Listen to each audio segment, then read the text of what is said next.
Hello, welcome to the July edition of This Month in Things. I'm Fox, the technical evangelist at Losant, and every month we try to bring some interesting and important information you need on IoT. I try to keep it quick, useful, and informative. Let's dive in.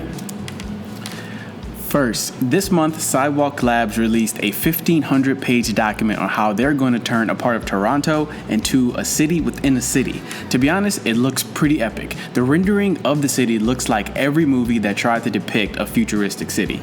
It's included with self-driving cars, drones, modular streets, and every other smart city innovation you can think of, plus more. But here's the gotcha, and why it's been getting so much pushback. The city will be tracking everything. There is an enormous amount of ambient data when it comes to cities, even more data about people, and that's where things get sticky. People might be tracked walking down the streets, going into stores, or even in public parks. Since Alphabet owns Sidewalk Labs and Google, people are concerned about data privacy, even though they're technically two different companies. Now, this is a very valid concern, but in terms of IoT, there's a lot to learn in this document, and if this project goes well, this will be the model for cities in the future, and for all of you in the IoT space, Sidewalk Labs just handed you a 1,500-page document of ideas. Enjoy. Verizon is now selling an $100 tracking device. If you're familiar with the Bluetooth tracker called Tile, this is a direct competitor to the Tile. Essentially, you attach this device to your keys or backpack, and you'll always know where those items are.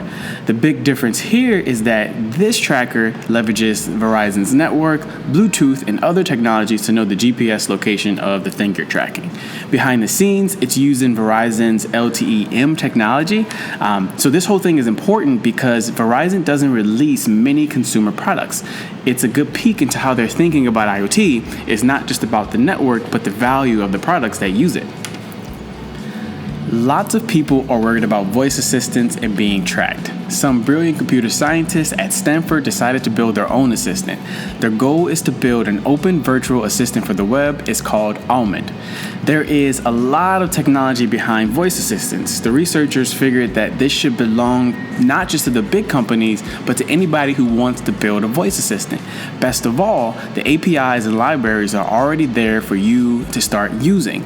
Technologies like this have a huge impact on IoT and the enterprise. As people get comfortable with assistants at home, they're going to expect them at work. Once you jump into the enterprise realm, though, data is super important, and this is a possible alternative to using something like Google or Alexa. I'll leave you with an interesting IoT fact that came up. The growth in connected IoT devices is expected to generate 79.4 zettabytes of data in 2025. That's about 79.4 billion gigabytes, which is an unfathomable amount of data. But that's all I have for you this month. Enjoy your summer. Until next time, stay connected.